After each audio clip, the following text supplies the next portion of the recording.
que busquemos en Marcos 11:25.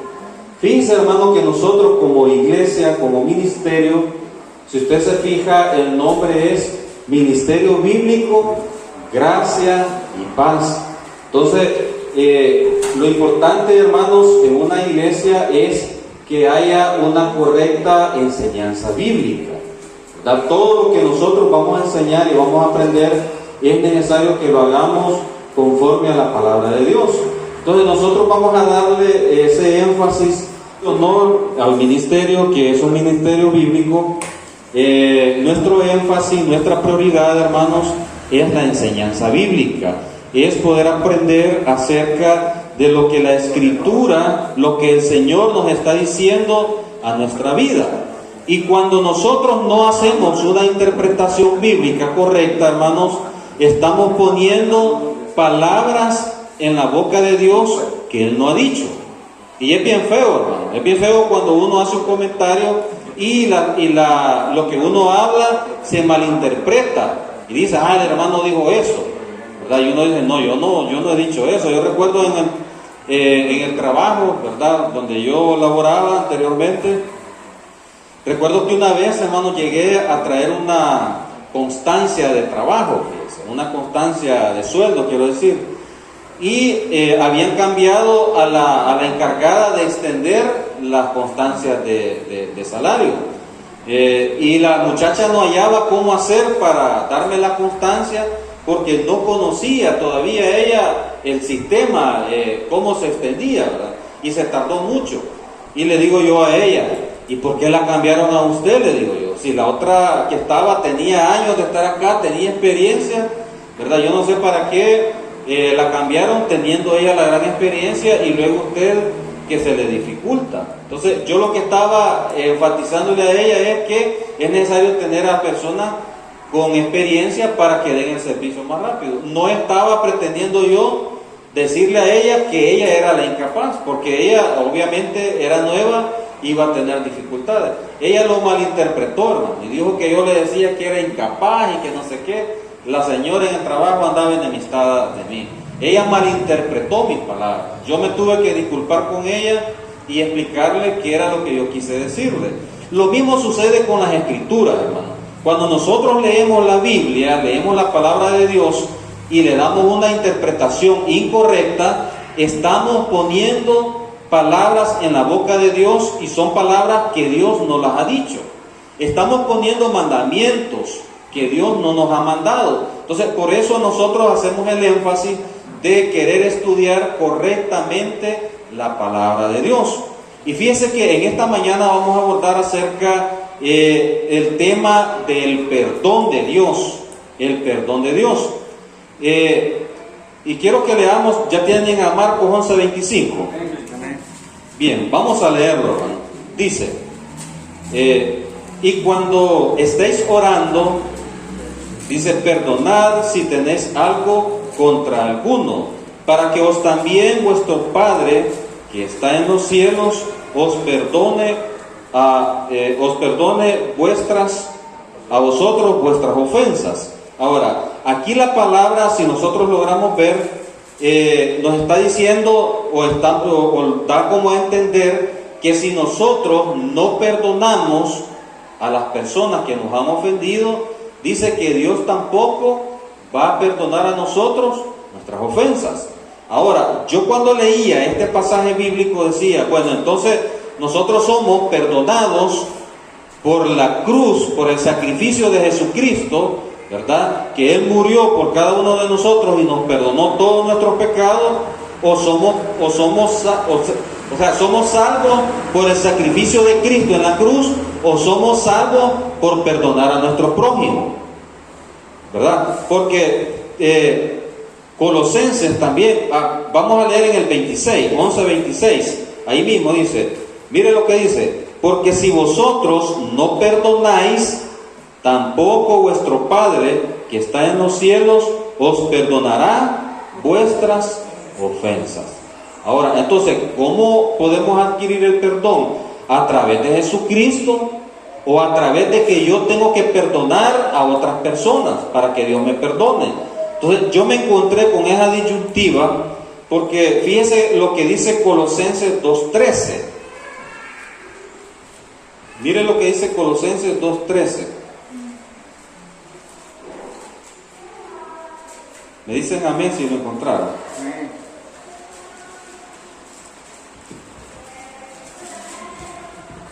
Dice Colosenses 2:13. Y a vosotros, dice. Vea lo que dice. Y a vosotros, estando muertos en pecados y en la incircuncisión de vuestra carne, os dio vida juntamente con Él, perdonándoos, ¿cuántos pecados? Todos los pecados. Entonces, vemos que aquí el perdón es a través de Jesucristo, pero allá el Señor Jesús estaba diciendo que si nosotros no perdonamos a los que nos ofenden, el Señor no nos va a perdonar. Entonces, ¿cómo es esta contradicción? No nos lleva a pensar otra cosa, es que existen dos tipos de perdones. No existe un solo perdón, un tipo de perdón, sino que existen dos clases de perdones. Y el primer perdón, hermanos, que es el perdón que nos permite ingresar a la familia de Dios, es aquel perdón que se nos otorga a través del sacrificio de Cristo en la cruz del Calvario. Y ese es el perdón posicional. ¿Y por qué es un perdón posicional, hermano? Porque quiero que leamos en Colosenses 1:12. Yo creo que ahí está en Colosenses, ¿verdad? Colosenses 1:12. Dice, ¿lo encontraron? Dice, Colosenses 1:12. Con gozo, dice, dando gracias al Padre que nos hizo aptos para participar de la herencia de los santos en la luz, el cual nos ha librado de la potestad de las tinieblas. ¿Y qué dice? Y trasladado al reino de su Hijo amado, de su amado Hijo, en quien tenemos redención por su sangre. ¿El qué? El perdón de pecado. Este es el perdón posicional, hermano. ¿Por qué es posicional?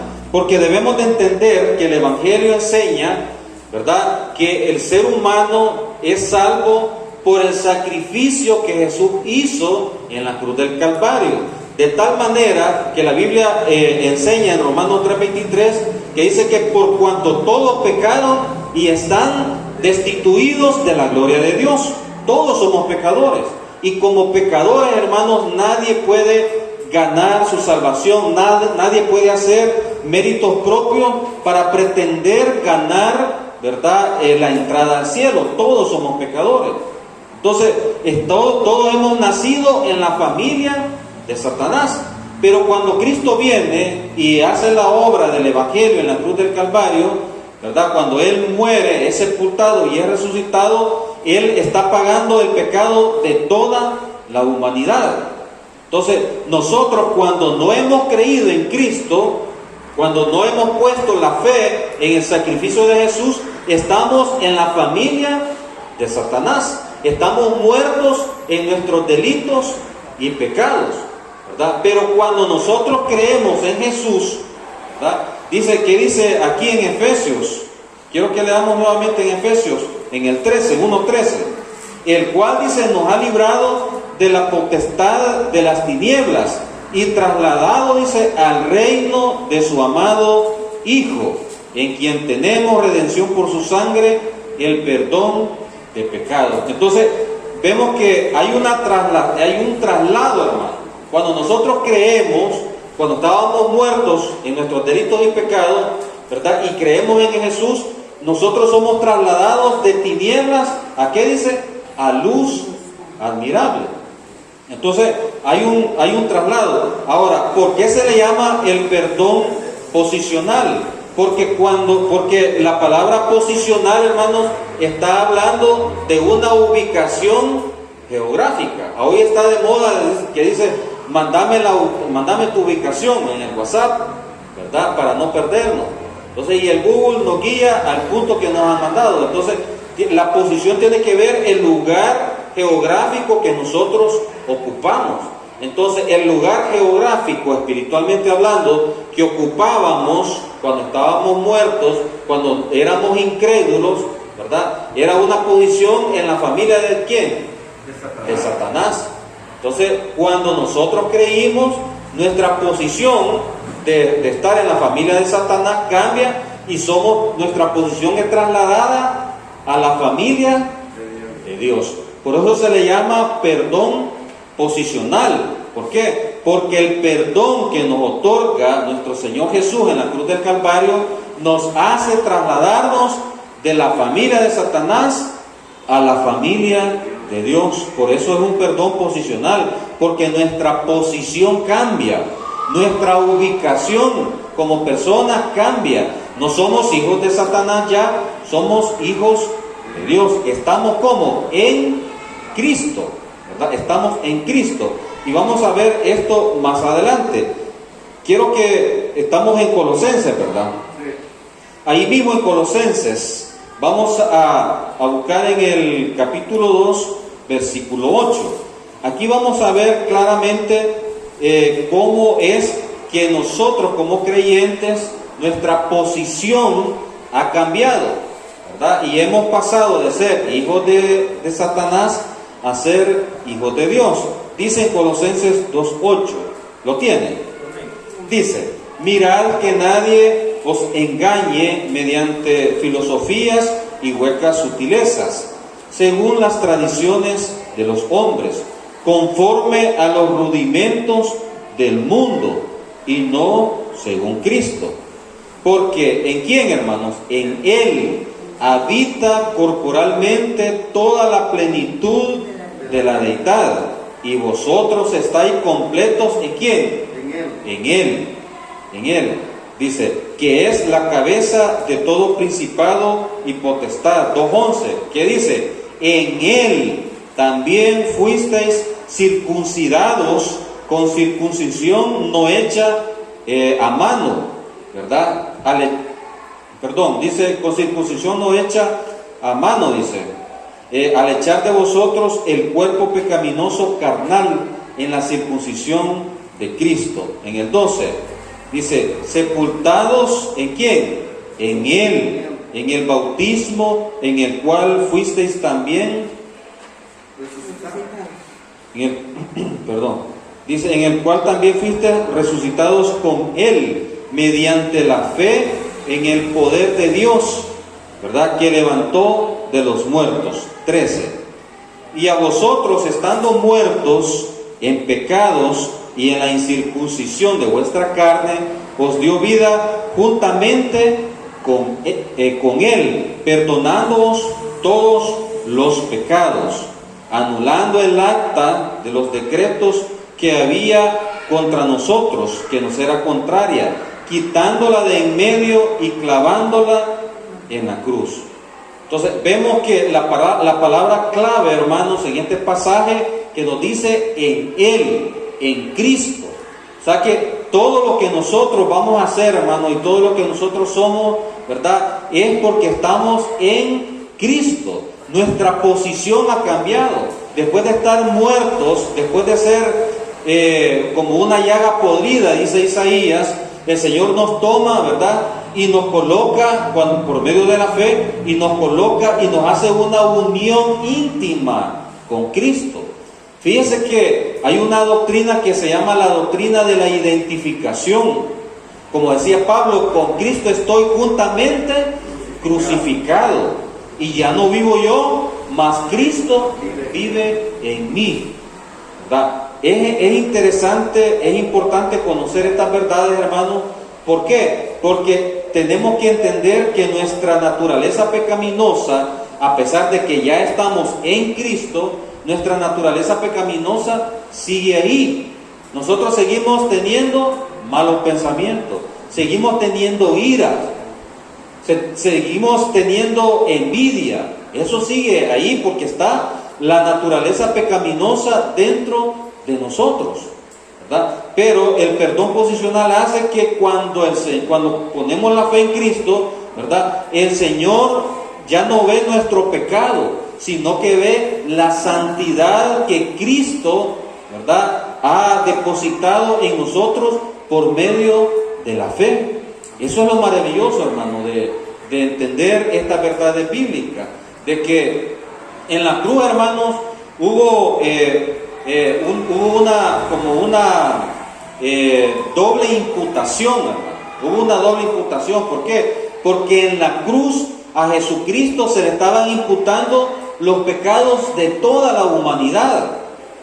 De toda la humanidad. Cuando Cristo estaba muriendo en la cruz y dice: Padre, Padre, ¿por qué me has abandonado? ¿Por qué? Porque el Señor Jesús estaba llevando los pecados de todo el mundo en su cuerpo en ese momento. Entonces, como Dios Padre es santo, no podía tolerar semejante cantidad de pecados, y por eso abandonó a su Hijo por amor a nosotros, porque a Él se le imputaron todos nuestros pecados y nuestras culpas. Entonces, de la misma forma como Cristo, la Escritura en Isaías dice que fue hecho pecado, pero sin pecado, por amor a nosotros, de la misma forma Jesucristo nos imputó a nosotros toda su santidad. Toda su santidad. Por eso es que cuando leemos leemos en el pasaje en el que estábamos, dice en el versículo 11, por ejemplo, en el 2:11 dice: en Él también fuisteis circuncidados con circuncisión no hecha a mano, dice, al echar de vosotros el cuerpo pecaminoso carnal en la circuncisión de Cristo. O sea, en Cristo, en los méritos de Jesús, es que nosotros podemos agradar a un Dios santo y perfecto, a pesar de nuestra carnalidad, de nuestra imperfección. Entonces, el perdón, hermanos, el perdón posicional, ¿verdad?, es ofrecido a toda la humanidad, porque toda la humanidad necesita reconciliarse con Dios. Ahora, en el momento, hermanos, de la salvación, fuimos puestos en una perfecta unión con Jesucristo, ¿verdad?, que es nuestra posición. Quiero que vayamos a 2 de Corintios. Quiero que vayamos en 2 de Corintios capítulo 5.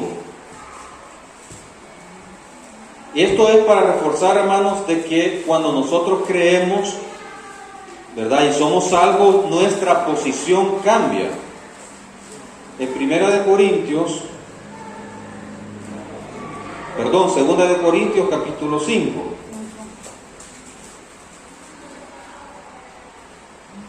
(17) Vamos a leer hasta el 20. 2 de Corintios 5:17. Lo voy a esperar porque quiero que lo leamos. Amén. Dice: de modo que si alguno está ¿en quién? En Cristo. Vea que ahí está otra vez la palabra. De modo que si alguno está en Cristo, nueva criatura es. Las cosas viejas pasaron y aquí son hechas nuevas. Y todo esto proviene de Dios, quien, ¿qué dice?, nos reconcilió consigo mismo. ¿Por medio de quién? Por Cristo. Y nos dio el ministerio de la reconciliación, que Dios estaba en Cristo, otra vez mire la palabra, en Cristo, reconciliando consigo al mundo, no tomándoles en cuenta a los hombres sus pecados, y nos encargó a nosotros la palabra de ¿qué, hermano? De la reconciliación. Así que somos embajadores en nombre de Cristo, como si Dios rogase por medio de nosotros. Os rogamos en nombre de Cristo, reconciliaos con Dios. Vemos que, hermano, este perdón posicional, ¿verdad?, o el perdón judicial, como le llaman otros, este perdón es ofrecido a toda la humanidad. A toda la humanidad. ¿Por qué? Porque este perdón de Dios nos permite pasar, y quiero hacer énfasis en eso, nos permite pasar de condenación a salvación. Nos permite pasar de tinieblas a luz, de muerte a vida, de la familia de Satanás a la familia de Dios. nos perdona todos nuestros pecados, hermanos, a través de Cristo. Es el perdón posicional que cambia nuestra posición, cambia nuestro destino eterno. Ese es el perdón posicional, ¿verdad? Y este perdón es ofrecido a toda la humanidad, a todos los que están en condenación, ¿verdad? Ahora, quiero que busquemos, hermanos, en Lucas. Vamos a ir a Lucas. En Lucas capítulo 24, versículo 46.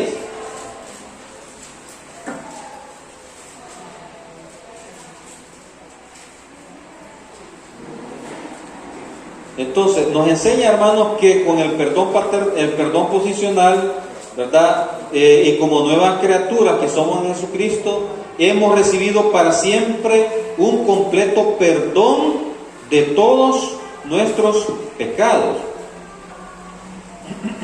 Pero vamos a ver que el perdón posicional que Dios ofrece, lo ofrece a todas las naciones, a toda la humanidad. En Lucas capítulo 24, versículo 46. Me dicen un amén si lo han encontrado. Bien, Lucas 24, 46. Lo voy a buscar yo acá que me he quedado. Lucas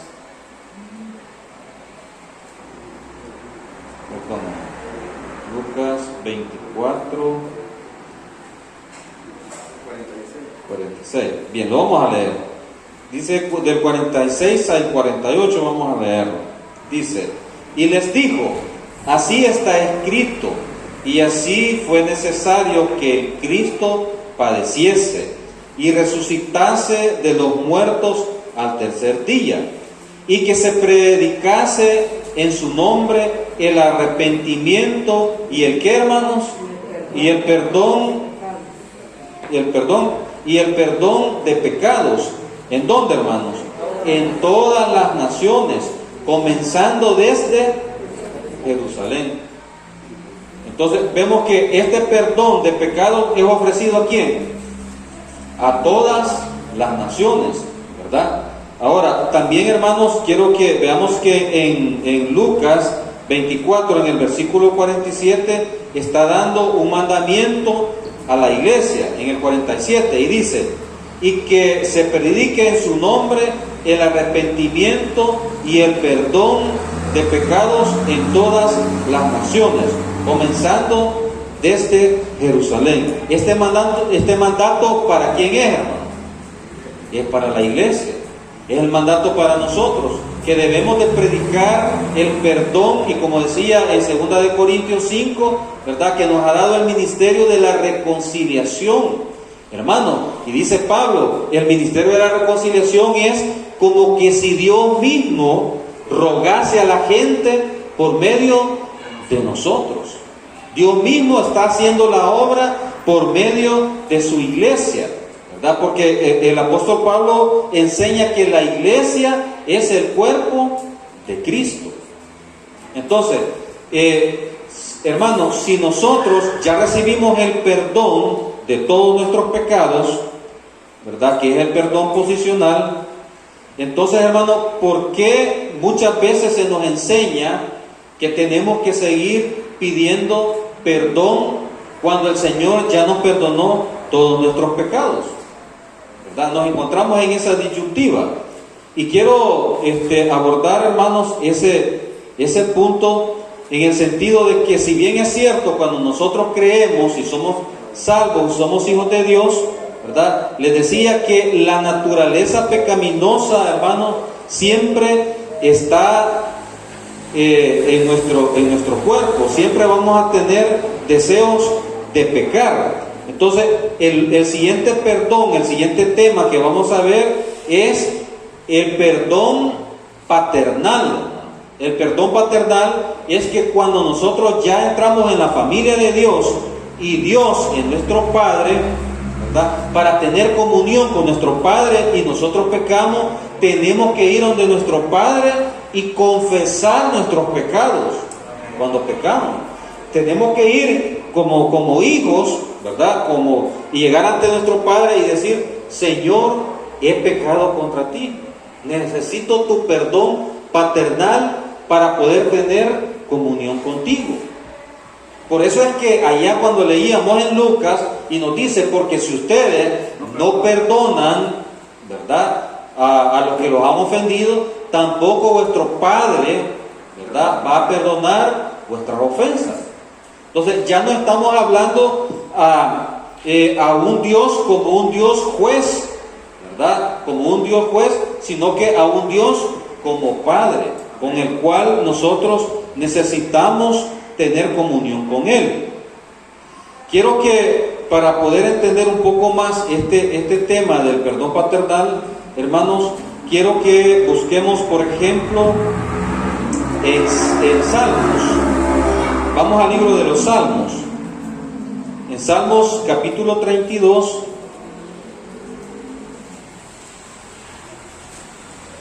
Salmos 32, versículo 5. Bien, lo tienen, hermano. Dice: mi pecado, dice, te declaré y no encubrí mi iniquidad. Dije, confesaré mis transgresiones a Jehová, y tú perdonaste la maldad de mi pecado. Vemos que, hermano, el punto aquí debemos de aprender y debemos de enseñar, hermano, que como hijos de Dios no tenemos que pedir perdón por nuestros pecados, sino que porque los pecados ya fueron pagados en la cruz del Calvario. Lo que tenemos que practicar nosotros es la confesión de pecados, ¿verdad? Cuando le fallamos a Dios, ¿verdad?, y cuando hemos pecado, porque como les decía, que Dios Santo, ¿verdad?, no puede tener comunión con el pecado. Entonces, cuando como hijos de Dios hemos fallado, hemos pecado, Dios no puede tener comunión con nosotros por el pecado que está en nuestra vida. Entonces, lo que tenemos que hacer inmediatamente de pecar es confesar el pecado que hemos cometido, tal como lo hacía el salmista, que dice: mi pecado te declaré y no encubrí mi iniquidad. Dije, confesaré, ahí está la palabra, confesaré mis transgresiones a Jehová. Entonces debemos, hermanos, en oración, ¿verdad?, antes de cualquier cosa, antes de pedir cualquier necesidad o pedir por cualquier enfermedad, el primer paso de la oración tiene que ser la confesión de nuestro pecado para estar en comunión con Dios. Luego vamos a Santiago 5:15. Santiago, hermanos, 5:15. Estamos hablando del perdón paternal, ¿verdad? Ya no es el perdón posicional como pecadores, sino que es el perdón paternal como hijos de Dios, ya siendo salvos. Dice Santiago 5:15: y la oración de fe salvará al enfermo, y el Señor lo levantará. Y si hubiere cometido pecado, ¿qué dice? Le serán perdonados. Ajá. Entonces, ¿a qué perdón se está refiriendo acá? Es el perdón paternal, ¿verdad? Sabemos que, vamos a ver, bueno, quiero que busquemos en Primera de Corintios, para reforzar lo que les voy a decir. Primera de Corintios 11. Quiero decirles lo que les quiero decir. Busquemos Primera de Corintios 11. Quiero decirles, hermanos, que cuando nosotros no confesamos nuestro pecado y lo encubrimos, como dice, el que encubre su pecado no prosperará, mas el que lo confiese y se aparta alcanzará misericordia. El problema de nosotros a veces, hermanos, es que no confesamos nuestros pecados, ¿verdad? Y por eso es que a veces tenemos dificultades de enfermedad, problemas, nada nos sale bien, todo nos dificulta. ¿Por qué? Porque no estamos practicando la confesión de pecados para poder tener comunión con nuestro Padre. Mire lo que dice Primera de Corintios 11, capítulo 11, versículo 30. Versículo 30. ¿Lo tiene? Dice: por lo cual hay muchos enfermos y debilitados entre vosotros, y muchos, ¿qué dice? Duermen. Y esto de dormir no es que estaban dormidos porque estaban enfermos, sino que el Señor los había mandado a traer, ya estaban muertos. Dice 32, mas siendo juzgados, dice, somos castigados ¿por quién? Por el Señor. ¿Para qué? Para que no seamos condenados ¿con quién? Con el mundo. Entonces, hermano, ¿cuál es la relevancia o la importancia de la confesión de pecado? La confesión de pecado nos permite, hermano, que Dios no llegue al punto de la disciplina. O sea, para evitar nosotros la disciplina, ¿verdad? Tenemos que confesar nuestro pecado antes de que el Señor venga y nos discipline. Entonces, el Señor no nos disciplina, hermano, por el pecado. Oiga bien, porque los pecados ya fueron juzgados en la cruz del Calvario, sino que Dios nos está disciplinando por la ausencia de comunión que tenemos con Él. Porque no tenemos comunión, no tenemos compañerismo con Él. Por eso es que la disciplina del Padre llega para que nosotros podamos tener comunión con el Padre. Si nosotros tuviéramos un hijo menor, hermano, un hijo menor, vemos que hoy los hijos son un poco inquietos y rebeldes, ¿verdad? Por ejemplo, Hernán, que tuviera con Hernancito, que tuviera unos 4 o 5 años, y es un niño rebelde, inquieto, y Hernán lo quiere abrazar, quiere jugar con él, quiere tener compañerismo, quiere tener comunión con el niño, pero el niño se pone rebelde, no quiere jugar con el papá, se pone rebelde. Entonces, ¿qué es lo que puede hacer Hernán para poder tener compañerismo con su hijo? Muchas veces llegar a un caso extremo de agarrarlo, venga hijo, mire, yo quiero jugar con usted, ¿verdad? Yo lo quiero abrazar, lo quiero besar, quiero estar con usted, porque el niño es rebelde. A veces nosotros así nos ponemos que no queremos tener comunión con nuestro Padre. Si Él nos dio a su propio Hijo en rescate, y ahora que ya estamos en la familia de Dios, y que estando en la familia de Dios no tengamos comunión con Él, es una falta terrible, hermano, terrible. Y para ello quiero que vayamos a Primera de Juan. Primera de Juan, hermanos, en el capítulo 1, vamos a ver que Dios, ¿verdad? Si nosotros no confesamos nuestros pecados, el Señor nos puede disciplinar, ¿verdad? Porque Él quiere tener comunión con cada uno de nosotros. Primera de Juan, capítulo 1, del 3 en adelante. Dice, ¿lo encontraron, hermano? Dice, mire, el apóstol Juan: lo que hemos visto y oído, eso os anunciamos, para que también vosotros tengáis comunión. Vea la palabra clave aquí en esta epístola, hermano. Dice, para que vosotros tengáis comunión, ¿con quién? Con nosotros.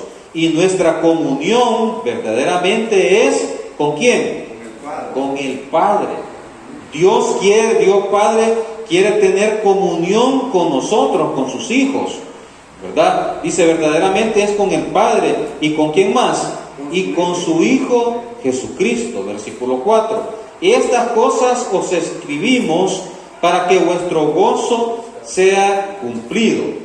Este es el mensaje que hemos oído de Él y os anunciamos. Dios es luz. Vea, Dios es luz y no hay tinieblas en Él. Si decimos que tenemos ¿qué? Comunión con Él y andamos en tiniebla, mentimos y no practicamos la verdad. Pero si andamos en luz, como Él está en luz, tenemos ¿qué? Comunión unos con otros, y la sangre de su Hijo nos limpia de todo pecado. Ahora, para tener comunión con Dios, que Él es luz, ¿qué debemos de tener? Debemos de andar ¿cómo? En luz. Como dice, fíjense en Amós 3, dice, andarán dos juntos si no estuvieran de acuerdo.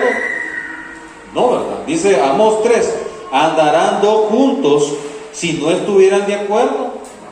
No, o sea, yo tengo mis ideas, por ejemplo, somos hermanos, somos cristianos, somos salvos por la gracia de Dios. Obviamente yo tengo compañerismo con Hernán, con Johnny, con Carlos, con Edgar, con todos los hermanos. ¿Por qué? Porque estamos en un mismo pensamiento, ¿verdad? Estamos de acuerdo que estamos trabajando en la obra del Señor, que queremos predicar el Evangelio. Eso nos unifica. Ahora, por ejemplo, ¿pudiéramos tener compañerismo con un ateo? No, ¿por qué? No estamos de acuerdo en las ideas. ¿Podríamos tener compañerismo con un testigo de Jehová? No tenemos compañerismo. Entonces, por eso dice Amós, andarán juntos sin que estuvieran de acuerdo. ¿Será que alguien que no toma, hermanos, alguien que no toma, ¿verdad? ¿Será que va a tener compañerismo con alguien que sí toma? No. Entonces, esa es la idea que da Amós. Entonces, de la misma manera, si Dios es santo, si Dios es misericordioso, si Dios es amor, y nosotros estamos carentes de amor y de santidad, ¿podremos tener compañerismo con Dios? No podemos tener compañerismo. Es necesario que estemos de acuerdo, ¿verdad?, con Él. Luego dice en el versículo 8, si decimos, vea bien, si decimos que no tenemos pecado, nos engañamos a nosotros mismos y la verdad no está en nosotros. Si, ¿qué dice, hermanos? Si confesamos nuestros pecados, Él es fiel y justo, ¿para qué? Para perdonar nuestros pecados y ¿qué? Y limpiarnos de toda maldad. Vea, por eso les digo, somos una iglesia, hermano, bíblica. Se llama Ministerio Bíblico, Gracia y Paz. ¿Por qué? Porque queremos desentrañar estas verdades bíblicas, ¿verdad? Y practicar lo que verdaderamente la Escritura enseña. Entonces, no podemos nosotros, cuando pecamos, pedirle perdón a Dios. Ay, Señor, pequé, perdóname. Si es que ese pecado, Cristo ya lo pagó en la cruz del Calvario. Lo que tenemos que hacer es confesar el pecado. Decirle, ¿y qué es confesar? Confesar es ir directamente con el Padre y decirle, Padre, te he fallado, he pecado en esto, en esto, en esto. Quiero tu perdón, quiero tener comunión contigo. Eso es lo que enseña el apóstol Juan en esta epístola. Quiero que leamos nuevamente el versículo 9. Si confesamos nuestros pecados, Él es fiel y justo para perdonar nuestros pecados y limpiarnos de ¿qué? De toda la maldad. Hermano, ¿habla de que nosotros no vamos a pecar? ¿Habla de una ausencia total del pecado en el creyente? No. Habla de que somos imperfectos, que podemos pecar, a veces voluntaria o involuntariamente, pero Dios nos está requiriendo ¿el qué? La confesión de pecados, para que podamos tener comunión con el Padre.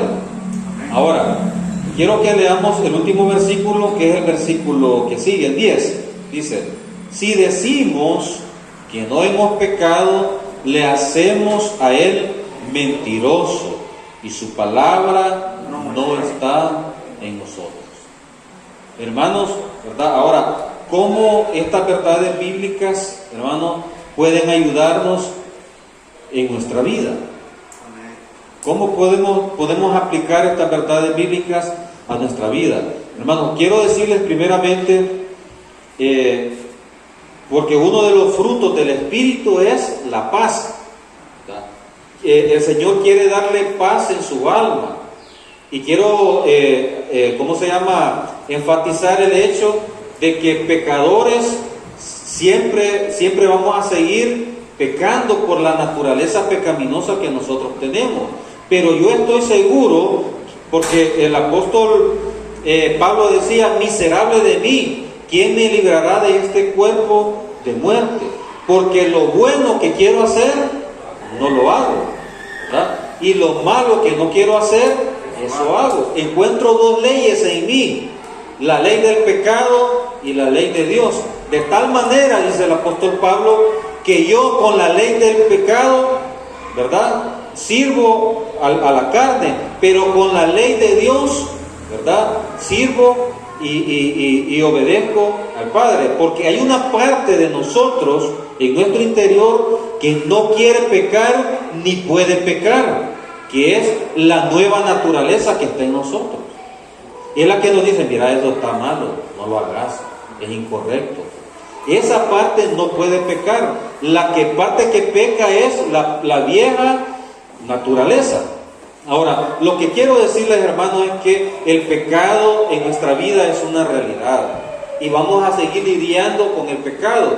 Entonces, lo que quiero es que tengamos paz y estemos conscientes que el pecado está en nuestra vida, y cada vez que pequemos y nos sintamos mal o no nos sintamos mal, tenemos que confiar que Dios nos ha perdonado todos nuestros pecados.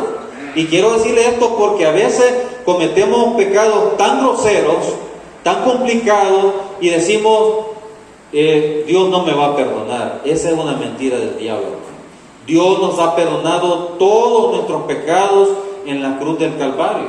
Amén. Debemos de tener esa paz, esa confianza, que si nosotros pecamos, como dice el apóstol Juan, ¿verdad? Le dice en el capítulo 2, hijitos míos, estas cosas os escribo ¿para qué? Para que no pequéis. Pero si alguno hubiere pecado, abogado tenemos para con el Padre, a Jesucristo el justo. ¿Sí? Pero contingencialmente, en la vida diaria, ¿verdad? Cuando pecamos, que vamos a pecar, dice, abogado tenemos para con el Padre, a Jesucristo el justo. Esta verdad bíblica nos ayuda a mantenernos firmes, plantados en Cristo, en la iglesia. Por eso Pablo decía que somos más que vencedores en Cristo, porque el que nos podía vencer era el pecado, pero el poder del pecado ya no se enseñorea de la iglesia, ya no tiene poder sobre nosotros, porque Cristo lo ha vencido en la cruz del Calvario. Y esa es la verdad. Démosle un aplauso al Señor si gusta. Esa es la verdad que nos debe mantener firmes en la iglesia, porque Satanás nos va a meter ideas. Mira, vos no cambiás, ¿para qué vas a la iglesia? Mira, pecaste otra vez. ¿Cuántas veces, hermanos, hemos pecado y en la noche, cuando nos acostamos y le decimos al Señor, Señor, aquí estoy, te volví a fallar? Y de ahí llegamos otra vez, Señor, te volví a fallar. Ya hasta pena nos da con el Señor y decir, Señor, mira, otra vez. Pero la gracia y la misericordia de Dios, hermanos, es infinita, y Él nunca se va a negar a Él mismo. Tenemos que tener claras estas ideas bíblicas para que podamos estar firmes en la iglesia, como decía el apóstol Pablo, firmes como un soldado de Cristo. ¿Por qué? Porque el pecado ya no es problema, porque Cristo lo resolvió en la cruz del Calvario. Lo que tenemos que hacer es confesar nuestros pecados, apartarnos de ese pecado y tener comunión con el Padre y comunión con nosotros mismos. Así de que vamos a orar, vamos a quedar hasta acá. Padre que estás en el cielo, te damos gracias por habernos permitido, Señor, exponer tu palabra. Te pido, Señor, por esta iglesia, por este ministerio que usted ha iniciado, Señor. Sabemos que usted es el que está edificando esta congregación, Señor. Sabemos que tú has mandado a este ministerio hermanos muy especiales, Padre, con grandes dones que tú has permitido, Señor, que los van a poner al servicio y a disposición de este ministerio, Señor. Gracias por cada uno de mis hermanos, Señor.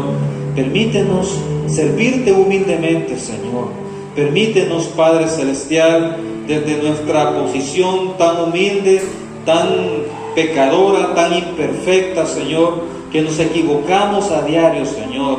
Desde esa condición, Padre, tú has tenido misericordia con nosotros, Señor.